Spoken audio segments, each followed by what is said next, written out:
श्री स्वामी समर्थ. स्वामी भक्तांनो, मी सुरेखा. माझ्या चॅनलमध्ये तुम्हा सर्वांचे स्वामीमय स्वागत. मिठाच्या डब्यात आपल्याला एक वस्तू टाकायची आहे. हा मिठाचा उपयोग जो कोणी करेल त्याचे दुःख त्रास दूर होतील. तर मिठाच्या डब्यात गुपचूप आपल्याला एक वस्तू टाकायची आहे, जेणेकरून माता लक्ष्मीचा आशीर्वाद आपल्या जीवनात येईल आणि आपल्या जीवनात पैशाचा पाऊस पडेल. आता मिठाची बरणी आपली काचेची किंवा चिनी मातीची असतेच. तर मिठाची बरणी ती आपल्याला भरून घ्यायची आहे. मीठ त्यामध्ये भरून ठेवायचं आहे. हा उपाय आपण शुक्रवारी किंवा सोमवारी करू शकतो. आणि शुक्रवारी किंवा सोमवारी आपल्याला गुप्तपणे कोणाला सांगायचं नाही. या डब्यात आपल्याला लपवून ठेवायची आहे एक वस्तू. तर असे केल्याने आपल्या मागील गरिबी त्रास या समस्येपासून आपल्याला मुक्ती मिळते आणि तुमच्या जीवनातील सुख समृद्धी आणि ऐश्वर तुम्हाला मिळते. तर एखाद्या व्यक्तीच्या घरातील मिठाच्या डब्याचा थेट संबंध हा त्याच्या व्यक्तीच्या आर्थिक परिस्थितीवर अवलंबून असतो.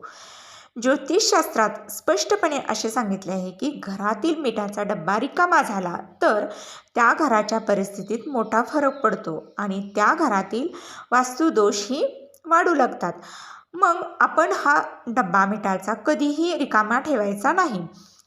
जर मिठाबाबत आपण काळजी घेतली नाही तर तुम्हाला तुमच्या जीवनात अनेक प्रकारच्या समस्यांना सामोरे जावे लागते. जर तुम्ही मीठ घेऊन असे तंत्रशास्त्रात असे लिहिलेले आहे की तुमची तिजोरी ही पैशाने भरून जाईल जर आपण मीठ हे घरात ठेवलं, ते कधीही कमी पडून दिलं नाही तर. तुमच्या संपत्तीवर किंवा तुमच्यावर संपत्तीचा वर्षाव होईल. अनेक पिढे हे संपत्तीवर राज्य करतील. तर आज आपण या व्हिडिओमध्ये पाहणार आहोत की मिठाच्या डब्यामध्ये आपल्याला काय ठेवायचं आहे. तर हा व्हिडिओ शेवटपर्यंत पहा. माता लक्ष्मीची कृपा जर तुमच्यावर नक्कीच राहायची असेल, माता लक्ष्मीचा मान सन्मान तुम्ही जर ठेवत असेल तर नक्कीच हा उपाय तुम्ही करा. आता जय श्री स्वामी समर्थ हे कमेंटमध्ये लिहायला विसरू नका. मीठ ही एक साधी गोष्ट आहे आणि मीठ हे जवळजवळ प्रत्येक घरात म्हणजे जवळजवळ काय सगळ्यांकडेच मीठ असते. मिठाशिवाय रुचकर जेवण लागत नाही. तर मिठाचा उपाय आपल्याला या व्हिडिओमध्ये पाहायचा आहे. तर तो उपाय काय आहे आणि हा उपाय जर तुम्ही योग्य पद्धतीने योग्य वेळी जर केला तर माता लक्ष्मीचे वरदान आणि आशीर्वाद तुम्हाला नक्की मिळणार आहेत. तर हा उपाय काय आहे? जीवनात चमत्कारिक आणि सकारात्मकता बदल घडवून आणण्यासाठी आपल्याला हा उपाय करावयाचा आहे. माणसाच्या जीवनात अन्नाची चव ही मिठाशिवाय अपूर्ण असते. मीठ असेल तरच त्याला चव असते. मिठाशिवाय जीवन हे अपूर्णच आहे. मिठाचा संबंध केवळ घरातील वास्तुदोषाशी नाही तर व्यक्तीची आर्थिक स्थितीही दर्शवते. आता वेदपुराणात तर स्पष्टपणे सांगितलं आहे की एखाद्या घरात मिठाचा डबा रिकामा राहिला तर त्या घराला माता लक्ष्मीचा आशीर्वाद मिळत नाही. ज्या घरात मिठाचा योग्य वापर केला जात नाही त्या घरात कधीही प्रगती होत नाही. मिठाच्या संदर्भात ह्या छोट्या छोट्या गोष्टींची आपण विशेष काळजी घेतली पाहिजे, जेणेकरून दैनंदिन जीवनात येणाऱ्या समस्येपासून नेहमीच आपल्याला मुक्तता हवी असते. गरिबीपासून दूर होण्याचा एक उत्तम मार्ग.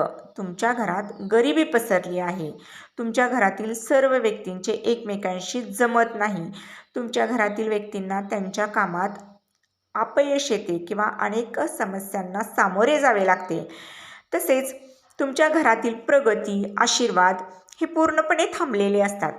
तर अशा लोकांनी तर अवश्य हा उपाय करा. तुम्ही गुरुवार वगळता तुमच्या घरातील फरशी पुसत असताना त्या पाण्यात खडे मीठ अवश्य टाका. गुरुवारी कधीही घरात साफसफाई करू नये. गुरुवारी तुमच्या घराला साफ केले तर तुमच्या घरात नकारात्मकता ऊर्जा येईल. गुरुवार वगळता कोणत्याही दिवशी तुम्हाला हवे तेव्हा घर पुसून त्या पाण्यामध्ये खडे मीठ अवश्य टाका. त्याच पाण्याने संपूर्ण घर पुसून टाका. तुम्ही असे केले तर काय होईल, जी घरातील नकारात्मकता ऊर्जा आहे ती पूर्णपणे नष्ट होईल आणि सकारात्मकता ऊर्जाचा वास घरामध्ये होईल. तर अवश्य तुम्ही घरातील फरशी पुसताना खडे मिठाचा वापर करा. त्यामुळे देवी लक्ष्मी तुमच्या घरात वास करेल आणि घराची प्रगती ही होणार आहे. आयुष्यात पैसा येणे बंद झाले आहे किंवा कठोर परिश्रम करताय, कष्ट करताय, पण तुम्हाला फळ मिळत नाही, त्यासाठी एक आजचा विशेष उपाय आहे. तर तुम्हाला काय करायचे आहे, गुरुवारी झोपण्यापूर्वी एक गोष्ट करायची आहे की एक साधा काचेचा ग्लास घ्यायचा आहे. त्यात गंगाजल आणि शुद्ध जल भरायचं आहे. त्या गंगेच्या पाण्यात 1 चमचा पांढरे मीठ टाकायचे आहे आणि हा ग्लास लाल कपड्याने वरून झाकायचा आहे. म्हणजेच ग्लासला लाल कापड गुंडाळायचं आहे. हा ग्लास तुमच्या हॉलमध्ये नैऋत्य दिशेच्या कोपऱ्यात ठेवायचा आहे.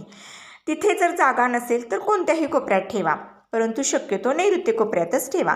फक्त आग्नेय कोपरा सोडून तुम्हाला हा उपाय करताना दर 15 दिवसांनी तो ग्लास बदलायचा आहे आणि 1 चमचा मीठ त्यामध्ये टाकत राहायचं आहे. जर तुम्ही गुरुवारपासून हा उपाय सुरू केला आणि कायम करत राहिला तर तुमच्यावर कोणताही किंवा तुमच्या घरी कोणताही दोष राहणार नाही, तुमच्या जीवनात काही कष्ट राहणार नाही आणि तुम्ही कष्ट करत असाल तर नक्कीच तुम्हाला फळ मिळेल. जीवनात खूप प्रगती होईल. आता रागीट ग्रह शांत करण्यासाठी देखील एक उत्तम उपाय आहे. तुमच्यावर शनी दोष आहे किंवा मंगळ दोष आहे, या गोष्टींमुळे तुमच्या आयुष्यातील परिस्थिती अधिकच बळकट होत असेल, बिकट होत असेल, तर तुम्ही काय करावे, तर मंगळवारी किंवा शनिवारी दही खाताना त्यात चिमूटभर काळे मीठ मिसळा. तुम्ही असे केले तर तुमच्यावर जो काही शनी दोष असेल, मंगल दोष असेल, तुमची 7.5 चालू असेल तर ती दूर होईल. तर हा उपाय तुम्ही नक्की करा. आपल्याला मंगळवारी किंवा शनिवारी दही खात असता तर त्यामध्ये काळे मीठ खाऊन ते दही खायचं आहे. त्यामुळे त्या दोषाची तीव्रता कमी होते. 21 दिवस आंघोळीच्या पाण्यात 1 चमचा पांढरे मीठ टाकल्याने आपण जर आंघोळ केली तर खूप छान अनुभव येतात आणि या पाण्याने सलग 21 दिवस आंघोळ केली तर कितीही दुर्दैव तुमच्या नशिबात असू देत, ते त्या दुर्दैवापासून तुम्हाला नक्कीच आराम मिळतो आणि नशीब तुम्हाला साथ देते. आपण आंघोळीच्या पाण्यात खडे मीठ जरूर टाका आणि त्या पद्धतीने आंघोळ करा. खडे मीठ टाकून आपण आंघोळ करू शकतो. त्यामुळे आपल्या गरिबीवर मात होऊ शकतं आणि आपल्या घरात लक्ष्मीचा वास होतो. त्यामुळे हे नक्की मित्रांनो तुम्ही हे करा. आता हे आपल्याला करताना विश्वासाने करायचं आहे, मनापासून करायचं आहे. आता मिठाचा उपाय जो आपण पाहणार आहोत, तर तुम्हाला मिठाचा उपाय हा श्रीमंत बनवू शकतो. शांतपणे आनंदाने तुमचं जीवन तुम्ही चालू शकता शांतपणे आनंदाने. आता आपण साधे मीठ बाजारातून घेऊन येतो. घराच्या आग्नेय कोपऱ्यात म्हणजेच पूर्व आणि दक्षिण यांच्या मधील दिशा इथे मीठ ठेवायचं आहे. हे मीठ तुम्ही सोमवारी किंवा कोणत्याही प्रसंगी किंवा अमावस्या पौर्णिमेला किंवा इतर कोणत्याही विशिष्ट तिथीला तुम्ही हा उपाय करू शकता. तुम्हाला जे पाहिजे ते मिळते. घराच्या आग्नेय कोपऱ्यात 7 वेळा मीठ गोल फिरवा. या मंत्राचा तुम्हाला जप करायचा आहे. तो मंत्र काय आहे? ओम श्रीम ब्रीम लक्ष्मी भियो नमः. आपण हे मीठ काचेच्या वाटीमध्ये ठेवावे. हे मीठ सिद्ध करून म्हणजेच 108 वेळा किंवा 21 वेळा आपल्याला हा मंत्र म्हणायचा आहे आणि त्या कोपऱ्यात आपल्याला ते मीठ ठेवायचं आहे. 1 दिवसच ठेवायचं आहे. त्यानंतर दुसऱ्या दिवशी सकाळी ते मीठ आपल्याला वाहत्या पाण्यात, नदीत किंवा तलावात ते आपल्याला फेकून द्यायचं आहे. अशा पद्धतीने तुम्ही हा उपाय जरूर करा.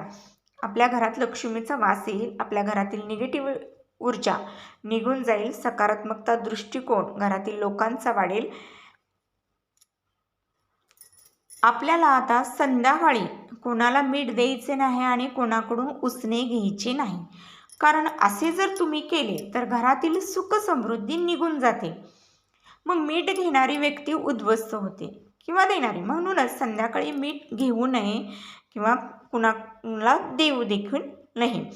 आता जेव्हा एखादी महिला घराची साफसफाई करते तर मिठाच्या पाण्याने दुपारी फरशी पुसते तेव्हा त्या घरात लक्ष्मीऐवजी अलक्ष्मीचा वास होतो. परंतु जे घर सकाळी साफ केले जाते, शास्त्रानुसार असे मानले जाते की सूर्य उगवण्यापूर्वी घराची दारं उघडले पाहिजे, अन्यथा देवी लक्ष्मी तुमच्या घरात प्रवेश करत नाही. म्हणूनच तुम्ही केवळ सकाळी लवकर दार उघडावे, घरदार स्वच्छ करावे आणि अशा पद्धतीने आपण तंत्र मंत्र, वाईट शक्ती, वाईट नजर हे काय होतात, निघून जातात. हा उपाय आपल्याला करायला 2च मिनटं लागतात. त्यामुळे हा उपाय तुम्ही नक्की करा. आता 7 अख्ख्या लाल सुक्या मिरच्या घ्यायच्या आहेत, कोळशाचा तुकडा घ्यायचा आहे, थोडीशी हळद घ्यायची आहे आणि या सर्व गोष्टी एका कागदात गुंडाळायच्या आहेत आणि वाईट नजरेसाठी आपल्या डोक्यावरती 7 वेळा फिरवायचं आहे आणि शांतपणे अग्नीमध्ये ते जाळून टाकायचं आहे. असे जाळल्यास तुमचा विश्वास बसेल की संपूर्ण नजर एका मिनिटात निघून जाईल. 100% हा प्रभावी उपाय आहे आणि हा उपाय वाईट नजर दूर ठेवते. जर तुमच्यावर वाईट नजर असेल तर तुम्ही यशाच्या दिशेने वाटचाल करू शकत नाही. स्वाभाविकच आहे, वाईट नजरेमुळे आपण काहीही करू शकत नाही. त्यामुळे हा उपाय तुम्ही नक्की करा. जर आपण मिठाचे दान केले एखाद्या ठिकाणी, मंदिराच्या ठिकाणी किंवा कुठे प्रसाद करत असेल किंवा अन्नदानाचं काम करत असतील कोणी, तर त्या ठिकाणी जर आपण एखादा मिठाचा पुडा जर दिला तर आपले भूतकाळातील पापे नष्ट होतात. पितृदोष, शनिदोष, राहुदोष, अगदी कालसर्पदोषसुद्धा नष्ट होतो. तर दक्षिणा देऊन तुम्ही हे मिठाचं दान अवश्य करा. त्यामुळे तुमची प्रगतीकडे वाटचाल होईल. रविवारी मीठ दान केल्यास भगवान सूर्यदेव प्रसन्न होतात. मंगळवारी दान केल्यास मंगळ ग्रह बलवान होतो. बुधवारी दान केल्यास श्री गणेशांचा आशीर्वाद प्राप्त होतो. बुध ग्रह बलवान होतो. गुरुवारी दान केल्यास गुरु ग्रह बलवान होतो. शुक्रवारी मिठाचे दान केल्यास माता लक्ष्मी धनवान बनवते आणि शनिवारी मिठाचे दान केल्यास शनिदेव प्रसन्न होतात. म्हणून चुकूनही मीठ जमिनीवर सांडू नये, हे विनाशाचे लक्षण मानले जाते आणि मीठ कमी होणे हे कर्जाचे लक्षण मानले जाते. त्यामुळे अवश्य तुम्ही घरात मीठ ठेवा. मिठाच्या डब्यात आता कोणती अशी गुप्त गोष्ट लपवायची आहे की ज्यामुळे आपण ती गोष्ट केल्यावर आपल्याला बरेचशा सकारात्मकता दिसेल, तर 2 लवंग, या 2 अखंड लवंगा मिठाच्या डब्यात लपवायचे आहेत तुमच्या जीवनात. त्यामुळे काय होईल तर सुख समृद्धी ऐश्वर मिळेल. आपल्याला मिठाच्या डब्यात गुपचूप 2 लवंगा ह्या पूर्ण असायला पाहिजे, त्या 2 लवंगा गुपचूप लपवायच्या आहेत. त्यामुळे जीवन आपलं सुख समृद्धीने भरून जाईल. अशा पद्धतीने आपण मिठाचा उपयोग केला तर अवश्य आपल्याला फायदा होईल आणि आपले जीवन सुखी समृद्धी होईल. श्री स्वामी समर्थ. जय जय स्वामी समर्थ. माहिती आवडल्यास नक्की लाईक करा, शेअर करा आणि हो, सबस्क्राईब करायला विसरू नका. श्री स्वामी समर्थ.